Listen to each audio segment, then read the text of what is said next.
ఓం శ్రీ మాత్రే నమః. అందరికీ నమస్కారం అండి. బ్రహ్మంగారి కాలజ్ఞానం ప్రకారం ఏప్రిల్ 26న ధనుసు రాశి వారికి పూర్తి జాతకం అనేది బయటపడింది. ఈ రాశి వారు ఎన్ని పనుల్లో ఉన్నా సరే ఒక 10 నిమిషాలు ఈ వీడియోకి కేటాయించి ఈ వీడియో చివరి వరకు వినండి. ఓం శ్రీ నిదానం పాటి లక్ష్మీ అమ్మవారి జ్యోతిష్యాలయం గురువు గారు రామరాజు గారండి. ప్రేమ సమస్యలు, పెళ్లి సమస్యలు, భార్యాభర్తల సమస్యలు, అత్తకోడల సమస్యలు, అత్తగాదాలు, అప్పుల బాధలు, ఇలా ఏ సమస్యలకైనా ఈ గురువు గారు చాలా చక్కటి పరిష్కారాలు చెప్తారండి. గురువు గారి ఫోన్ నెంబర్ వచ్చేసి 9963017014 అండి. ఇది నమ్మకం ఉంటే ఒక్కసారి గురువుగారు ట్రై చేసి చూడండి. నమ్మకం ఉంటేనే చేయండి. ఫేక్ కాల్స్ మాత్రం అసలు చేయకండి. చాలా నమ్మకతమైన గురువుగారండి. చెప్పినట్టుగా జరుగుతుంది. 24 గంటల్లోని ఫలితాలు అనేవి లభిస్తాయి. మీరు చాలామంది ఫేక్ కాల్స్ అంతా చేస్తున్నారండి. గురువుగారి ఫేక్ కాల్స్ చేయకండి. చాలా నమ్మకతమైన గురువుగారు. నమ్మకం ఉంటేనే ఫోన్ చేయండి. అన్ని విషయాలు చెప్తారు. ఈ రాశి వారిని చాలా వరకు కూడా ఒక అదృష్టపు రాశిగా మనం చెప్పుకోవచ్చు. దేవుళ్ళు దేవతలు ఉంటారని మనం చెప్పి నమ్ముతూ ఉంటాం. కానీ సూర్య భగవానుడు అంటే కనిపించేటటువంటి ప్రత్యక్ష దైవం.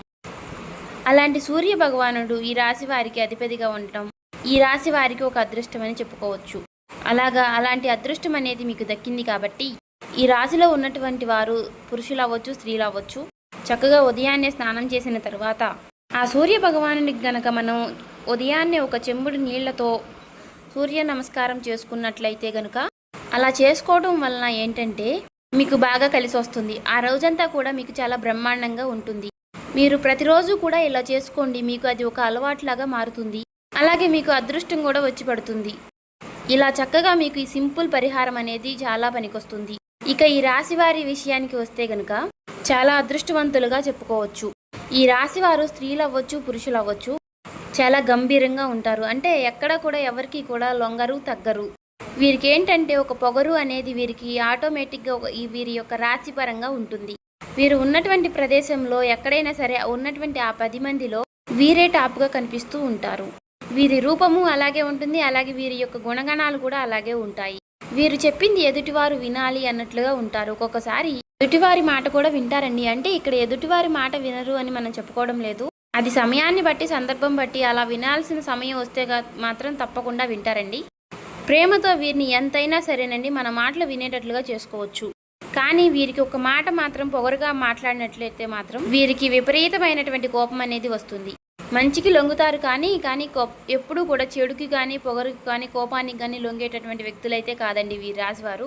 అయితే ఈ రాశి పరంగా మనం కష్టాల గురించి ఆలోచించినట్లయితే చాలా రకాలైనటువంటి కష్టాలు పడ్డారండి ఈ రాశివారు. వీరికి ఎక్కువగా జీవిత పరంగా చాలా సమస్యలు అనేవి ఎక్కువగా ఉంటాయి. ఒక్క మాటలో చెప్పాలంటే వీరిది జీవిత పోరాటం. వీరి యొక్క జీవితం ఏమిటి అంటే ఒక చిన్న వయసు నుంచి కూడా పెద్దవారయ్యి ఒక వృద్ధాప్యం వచ్చే వరకు కూడా జీవితంతో వీరు పోరాడాల్సిందే.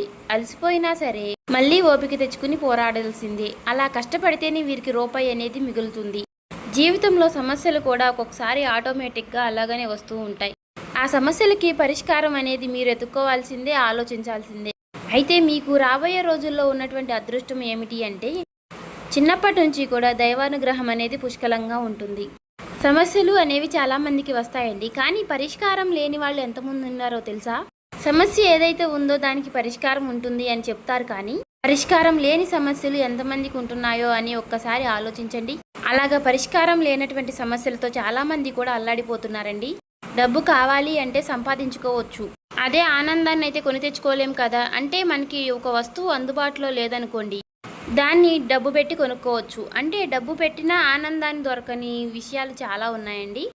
ఒక మనిషి మనసులో ప్రేమని సంపాదించుకోలేము, అనురాగాన్ని, ఆప్యాయతను, ఆరోగ్యాన్ని. నిజంగా ఒక మనిషి మన మీద ప్రేమించేటటువంటి ఒక గుణాన్ని, మనశ్శాంతిని, ఇలాంటివేమీ కూడా మనం కొనుక్కోలేము. కానీ ఈ రాశి వారికి మీకు చాలా పరంగా చాలా కాలం నుంచి మీకు ఇవన్నీ కూడా దొరకలేదు. ఇవన్నీ కూడా మీకు దొరకబోతున్నాయని చెప్పుకోవచ్చు. మీకు సమస్యలు వస్తూనే ఉంటాయి. కానీ తప్పకుండా వాటికి పరిష్కారం అనేది కూడా దొరుకుతుంది. అదే మీరు చేసుకున్నటువంటి అదృష్టం. ఎందుకంటే కలలో కూడా ఎదుటి వారి చెడు కోరుకునే వ్యక్తులై మీరు ఉండరు. అందరి మంచి కోరుకునే వ్యక్తులు మీరు. కాబట్టి మీకేంటంటే చాలా వరకు కూడా సమస్యలు వచ్చినప్పటికీ కూడా పరిష్కారాలు అనేవి ఆ దేవుడి రూపంలో ఏదో ఒక విధంగా పరిష్కారం అనేది దొరికి ఆ సమస్య నుంచి బయటపడగలుగుతున్నారు. అది నిజంగా మీరు చేసుకున్నటువంటి పూర్వజన్మ సుకృతం అని చెప్పుకోవచ్చు. కాస్తో కూస్తో మనిషి అన్న తర్వాత ఎవరికీ కూడా లైఫ్ అనేది సెల్ఫ్గా సాగిపోదండి. అంటే మనం అనుకున్నట్లుగా లైఫ్ అనేది ఎప్పుడు ఎవరికి కూడా ఉండదండి. ప్రతి మనిషి కూడా పైకి కనిపించినట్లుగా ఆనందంగా ఎవరు ఉండరండి. ఎవరికి ఉండే కష్టాలు అనేవి వారికి ఉంటూనే ఉంటాయి. పైకి చెప్పుకోలేని విధంగా ఉంటాయి. ఎందుకంటే పైకి చెప్పుకుంటే ఏంటంటే సమాజంలో విలువ గౌరవం తగ్గిపోతే చులకనైపోతామని చాలా వరకు దిగమింగుకుంటూ ఉంటారు. కానీ సమస్యలు లేనటువంటి మనిషి అనేది ఈ భూమి మీద ఎవరూ లేరండి. ఎదుటివారి సమస్యలు గనక మనం వినడం మొదలు పెడితే వామ్మో వీరికన్నా మనమే చాలా బెటర్ అని చెప్పేసి అని అనిపిస్తుంది. ఎందుకంటే మీకన్నా కూడా సమస్యలు అనేవి ఎదుటివారికి చాలా ఎక్కువగా ఉంటాయి. ఒంటరితనము, తోడు లేకుండా ఉండడము, అంటే ఒక భార్యాభర్తల్ని మనం గమనించినట్లయితే మనకు డబ్బు లేదని అదని ఇదని కొట్టుకుంటూ ఉంటారు. కానీ అక్కడ ఒక విషయం గమనించాలండి, ఆ భార్యకి భర్త తోడు, భర్తకి భార్య తోడు.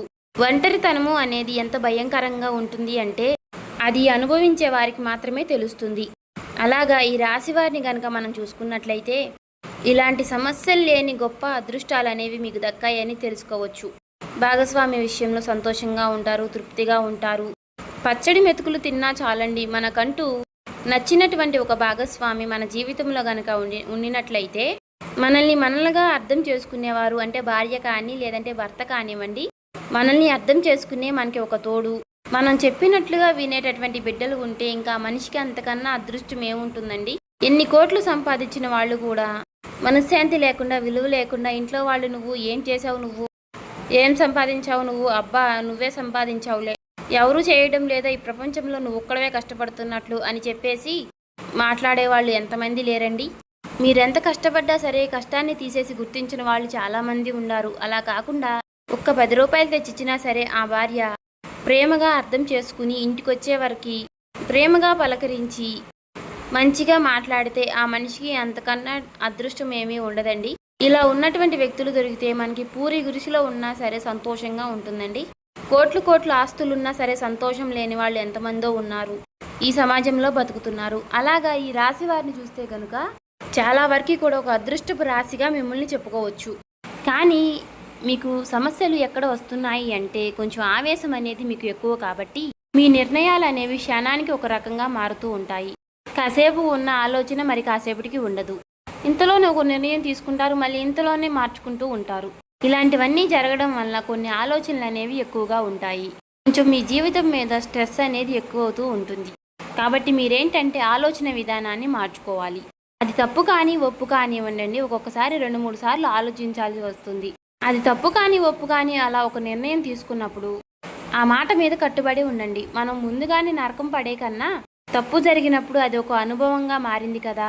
ఎదుటివారి సలహాలు ఎంతవరకు వినాలో అంతవరకే వినండి, కానీ పూర్తిగా మీరు ఎవరి మాట వినొద్దు. అలాగే మీ పర్సనల్ విషయాలు ఏవైనా ఉంటే మాత్రం మీరు ఎవరికి కూడా చెప్పుకోకండి. బంధువులు అవ్వచ్చు, లేదంటే మీ స్నేహితుల రూపంలో అవ్వచ్చు, లేదంటే ఫోనుల రూపంలో కొంతమంది అభిమానంగా మాట్లాడుతూ ఉంటారు. అలాంటి వారికి మీ పర్సనల్ విషయాలు అసలు చెప్పుకోబాకండి. అలా చెప్పుకోవడం వల్ల మీరే చులకనవుతారు. ఎవరికీ అర్థం కాదండి, అర్థమైనట్లుగా నటిస్తూ ఉంటారు. అంతేకాని ఎవ్వరూ కూడా ఎవరి బాధను ఎవరు అర్థం చేసుకోరు. ఎవరు ఆర్చేవాళ్ళు తీర్చేవాళ్ళు ఎవరు ఉండరండి. మన బాధలు మనం పడాల్సిందే. డబ్బు లేక మనం ఇబ్బంది పడుతున్నామని చెప్తే ఎవరైనా ఒక 1000 రూపాయలు ఇస్తారా అండి? లేదా కుటుంబంలో ఏదైనా సమస్య వచ్చింది, మనశ్శాంతి లేదు అని చెప్తారు. ఆ మనశ్శాంతి లేదు అనే మాటకు ఎవరైనా మీకు మనశ్శాంతిని ఇస్తారా? కానీ మీ కష్టం వారికి చెప్పుకుంటే మీరు విన్నారు అని అనుకుంటారు, కానీ ఆ మాటల వెనుకమాల 100 పుట్టిస్తారండి. మీకు అలా జరగాల్సిందే, మీకు అలా ఉండాల్సిందే. మీ పొగరు మాత్రం మీకేమైనా తక్కువ అన్నట్లుగా, తక్కువ కాదు కాబట్టి మీకు అలా జరుగుతుంది. వీరేదో మంచివాళ్ళు అన్నట్లుగా వాళ్ళ మీద చెప్తున్నారు, వీళ్ళ మీద చెప్తున్నారు, వాళ్ళ మీద వీళ్ళ మీద చెప్తున్నారు, అసలు వీరు మంచివాళ్ళేనా అన్నట్లుగా ఏంటంటే మాటలు పడాల్సిన అవసరం అనేది వస్తుందండి. కాబట్టి కడుపులో మాటలు కూడా చెప్పుకునే రోజులు కాదండి. ఎవి చెప్పుకున్నా సరే మనకి దాని మీద తప్పుడు వ్యవహారాలే తప్పితే. కాబట్టి మీకు కష్టం ఏదైనా ఉంటే ఆ భగవంతుడికి చెప్పుకోండి, లేదా మీ కుటుంబ సభ్యులకి చెప్పుకోండి. ఎందుకంటే బాధ అనేది ఒక్కొక్కసారి పొంగు వస్తుంది. కొన్ని చెప్పుకోలేనివి కూడా ఉంటూ ఉంటాయి. అలా చెప్పుకోని విషయాలు ఏమైనా ఉంటే మాత్రం కన్నీళ్లతో ఆ భగవంతుడిని వేడుకోండి. అలా వేడుకుంటే ఖచ్చితంగా ఆ భగవంతుడు సమస్యకు పరిష్కారం అనేది చూపిస్తాడు. మీకు ఇలా వరకు కూడా చాలా వరకు సమస్యలు కష్టాలు వచ్చినప్పుడు ఆ భగవంతుడు మిమ్మల్ని చాలా వరకు కూడా బయటపడేస్తాడు. కాబట్టి మీరు ఎక్కువగా బాధపడవద్దు. అలా మీరు కోపాన్ని ఆవేశాన్ని కూడా కాస్త అదుపులో పెట్టుకోండి. మీ కోపమే మీకు శత్రువుగా మారుతుంది. ఎందుకంటే మనం నలుగురిలో నెంబర్ 1గా ఉండాలి అని అనుకోవడం తప్పులేదు, కానీ ప్రతిసారి అదే జరగాలి అనుకుంటే కుదరదు. ఎందుకంటే మనకు మనం నెంబర్ 1 అనుకుంటాం కదా! అలాగే ఎదుటివారు ఎవరికి వాళ్ళే నెంబర్ 1 అనుకుంటారు కదా! అలాగా ఎదుటివారికి ఏదైనా అవకాశం వచ్చినప్పుడు వదిలేయండి. మీ మాట వింటే, మీరు చెప్పేటటువంటి మంచి సలహా వింటే విన్నారు. వినలేదనుకోండి, వారికి అనుభవం అయ్యే అనుభవాలు వారికి ఎదురవుతూ ఉంటాయి. కాబట్టి ఏదైనా సరే అతిగా కోపం అనేది తెచ్చుకోవద్దు. మీరు కోపం తెచ్చుకుని ఎదుటివారిని ఒక మాట అంటే మాత్రం వారు మీకు శత్రువులుగా మారే అవకాశం అనేది ఉంటుంది. శత్రువులంటే బయటవారు మనల్ని ఎవరు ఏమీ చేయలేకపోవచ్చండి. బయటవారు మనకి పెద్దగా శత్రువులు కూడా ఉండరు. కానీ శత్రువులంటే కుటుంబంలో వాళ్ళే మనల్ని అర్థం చేసుకున్నట్లుగా ఉంటారు చూడండి. నిజమైనటువంటి నరకం అంటే అదే. అంటే ఎంత చేసినా కూడా ఏం చేశావు, ఎంత సంపాదించావు, ఏం పెట్టావు అని చెప్పేసి ఇలా ఎత్తి పొడుపు మాటలు మాట్లాడుతూ ఉంటారు చూడండి. అలాంటి మాటలు అనేవి మనకి మనసుకు బాణాల్లాగా తగులుతూ ఉంటాయి. కాబట్టి కుటుంబ సభ్యులతోనే మనం చాలా జాగ్రత్తగా ఉండాలి. బయట మనకి ఏమీ సమస్యలు అనేవి రావండి. కానీ కుటుంబ సభ్యులతో హద్దుల్లో అనేది ఉండాలండి. ఎందుకంటే అతి చనువు, అతి హాస్యము, అతిగా మనం వారితో మాట్లాడే విధానము, అతిగా ప్రేమ చూపించడం కూడా మనం ఇబ్బంది పడేటట్లుగా చేస్తూ ఉంటుంది. ఎందుకంటే అతి ప్రేమ కూడా తప్పుగా అవుతుంది.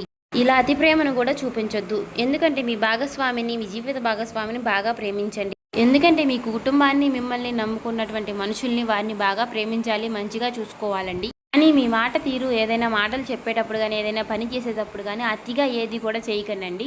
అతిగా చేయడం వల్ల ఏంటంటే అక్కడ మీ విలువ అనేది ఆటోమేటిక్గా తగ్గిపోతూ ఉంటుంది. అక్కడ ఏంటంటే మనం అలా చేసేటప్పుడు వారు చనువు కొద్ది ఏదో ఒక మాట అనడము, ఆ మాటను మీరు తీసుకోలేక చిన్నగా ఇబ్బందులు పడడము ఇలాంటివి జరుగుతూ ఉంటాయి. కాబట్టి ప్రేమ ఎవరి దగ్గర అయినా సరే ఒక హద్దులో, ఒక లిమిట్లో ఉండాలి. కోపం అనేది ఎక్కువగా ఎలాగైతే ఉండకూడదు అని అంటామో, అతి ప్రేమని అనేది ఎవరి మీద కూడా ఎక్కువగా చూపించకూడదండి. ఈ మనసులో పెట్టుకుని మీరు వారికి చేయాల్సింది మీరు చేయండి. అంతేగాని అతిగా మాట్లాడడము, అతిగా సలహాలు ఇవ్వడము, అతిగా వారి యొక్క బాగోగుల గురించి ఎక్కువగా అరవడము ఇలాంటివి చేయకండి. వాటి వలన మీరు వారి దగ్గర చులకనైపోయేటటువంటి అవకాశాలు అనేవి ఎక్కువగా ఉంటాయి. ఈ చిన్న విషయాలన్నీ కూడా సరి చేసుకుంటే మీకు చాలా బాగుంటుందండి. ఈ రాశి వారికి ఇలాంటి చిన్నవి కూడా ఎక్కువ ఎదురవుతూ ఉంటాయి. కాబట్టి ఇవన్నీ కూడా ఎక్కువగా మీరు మనసుకు అనేది తీసుకోబాకండి. అన్నీ కూడా సక్రమంగా జరుగుతాయి. మీకు పరిస్థితులు అన్నీ కూడా అనుకూలంగా వస్తాయి. డబ్బు పరంగా కూడా మీకు సమస్యలు అనేవి చాలా వరకు తగ్గిపోయాయని చెప్పుకోవచ్చు. ధనపరంగా మీరు ఒక టైంలో చాలా కష్టాలని ఎదుర్కొన్నారు. చేతిలో చిల్లి గవ్వ కూడా లేకుండా చాలా కష్టపడ్డ రోజులు చాలా ఉన్నాయండి. నా అనుకున్న వాళ్ళే నలుగురిని అడిగినా సరే ఎవరు కూడా ఒక రూపాయి కూడా సహాయం చేయని వాళ్ళు చాలామంది ఉన్నారు. ఇలాంటివన్నీ కూడా మీరు చాలా ఫేస్ చేసి ఉన్నారు. అయితే మీ అదృష్టం వలన మీరు రూపాయి విలువ తెలుసుకున్నారు. మీరు చాలా కష్టపడడం అనేది నేర్చుకున్నారు. డబ్బుని ఎలా సంపాదించాలి అని కూడా నేర్చుకున్నారు. కాకపోతే మీరు గతంతో పోల్చుకున్నట్లయితే మీకున్నటువంటి డబ్బు సమస్యలు అనేవి చాలా వరకు తగ్గిపోయాయని చెప్పుకోవచ్చు.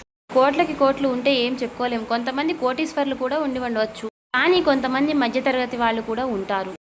అలా చిన్న ఇబ్బందులు ఉన్నప్పటికీ కూడా గతంతో పోల్చుకుంటే పర్వాలేదు, మీరు సంపాదించుకున్నారు. ఇంకాస్త కష్టపడాలి అనే సంకల్పం అనేది మీలో ఉంది. జీవితంలో ఒక ఉన్నత స్థాయికి ఎదగాలనేటటువంటి ఆశ కూడా ఉంది. కాబట్టి బ్రహ్మంగారి కాలజ్ఞానం ప్రకారం మీకు ఏవైతే కోరికలు ఉన్నాయో ఈ ఏప్రిల్ నుంచి కూడా అన్నీ కూడా మీ కోరికలన్నీ తీరిపోయి, మీ సమస్యలన్నీ కూడా, కష్టాలన్నీ కూడా తీరిపోయి మీకు మంచి రోజులు రాబోతున్నాయని చెప్పుకోవచ్చండి. సో చూసారు కదండి, ఈ వీడియో నచ్చితే ఓం శ్రీ మాత్రే నమః, ఓం నమః శివాయ అని కామెంట్ చేయండి. ఇంకా ఎవరైనా సబ్స్క్రైబ్ చేసుకునే వాళ్ళు ఉంటే దయచేసి సబ్స్క్రైబ్ చేసుకుని లైక్ చేసి సపోర్ట్ చేయండి.